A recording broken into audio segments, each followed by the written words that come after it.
Bonjour, nous allons vous présenter dans RoboLT le dimensionnement d'un treillis métallique. Après avoir sélectionné votre type de structure d'après la bibliothèque de structure type de RoboLT, il vous suffit de remplir les différents champs par un jeu de questions-réponses.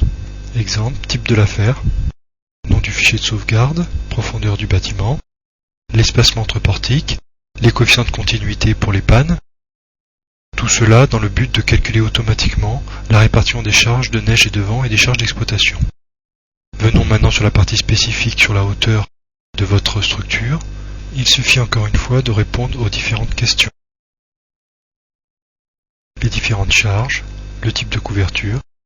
Vous avez aussi la possibilité de personnaliser vos propres valeurs de charge. Par exemple, ajoutons une charge d'exploitation de 50 kg par mètre carré. Au niveau de la neige et du vent, choisissez votre région de vent ainsi que votre région de neige. L'exemple est réalisé avec la carte Neige et Vent 65 et les modifications d'avril 2000.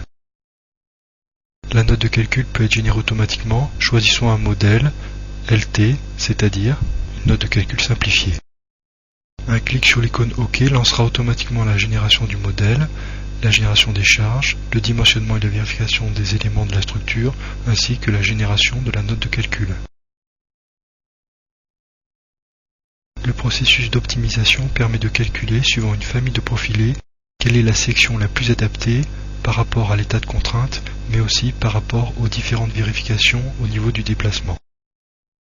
Exemple de la note de calcul générée sous Microsoft Word.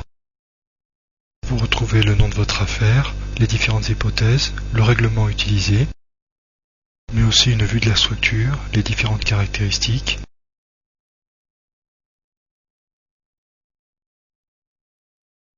la descente de charge, c'est-à-dire la réaction au niveau des appuis, pour les différents cas de charge, dits cas simples, c'est-à-dire permanente, exploitation, vent, gauche-droite, droite-gauche, etc. Voici maintenant le résultat du dimensionnement avec en vert si le profilé est correct. Vous y retrouvez toutes les vérifications, contraintes utilisées ainsi que conditions limites pour la vérification de structure. Il est aussi possible d'enregistrer cette note de calcul au format RTF.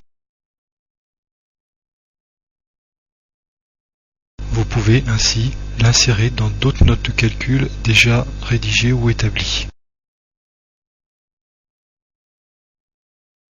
Voyons maintenant le résultat de la vérification des familles.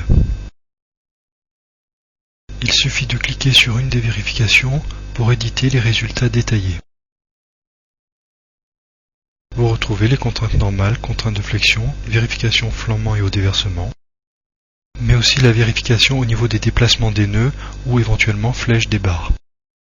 Dans l'onglet détaillé, vous retrouverez tous les résultats intermédiaires ainsi que les références aux articles utilisés de la norme choisie. Il est aussi possible d'analyser les résultats graphiquement. Pour cela, nous allons passer dans le bureau prédéfini Résultats. Vous pouvez demander par exemple à voir la déformée pour le cas poids propre. Vous pouvez aussi jouer sur les échelles, choisir différentes projections ou différentes vues. Il est aussi possible de personnaliser l'affichage graphique, comme demander à voir ou ne pas voir les nœuds de la structure.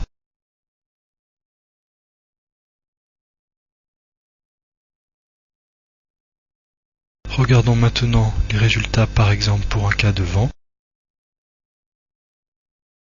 Il est aussi possible d'afficher les réactions sur la vue graphique. Vous pouvez aussi ajouter ces résultats dans votre note de calcul.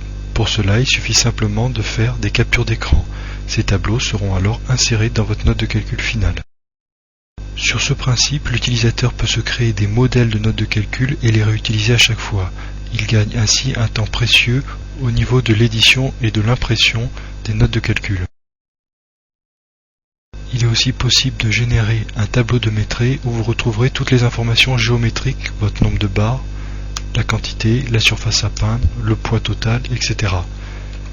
Ce métré peut bien sûr être inséré dans votre note de calcul. Il est aussi possible de retrouver ces résultats dans Microsoft Excel. Pour cela, il suffit de sélectionner les colonnes, faire copier, ouvrir Excel et simplement faire coller.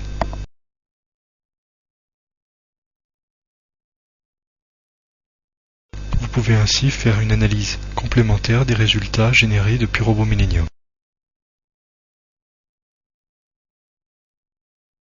Nous vous remercions pour votre attention.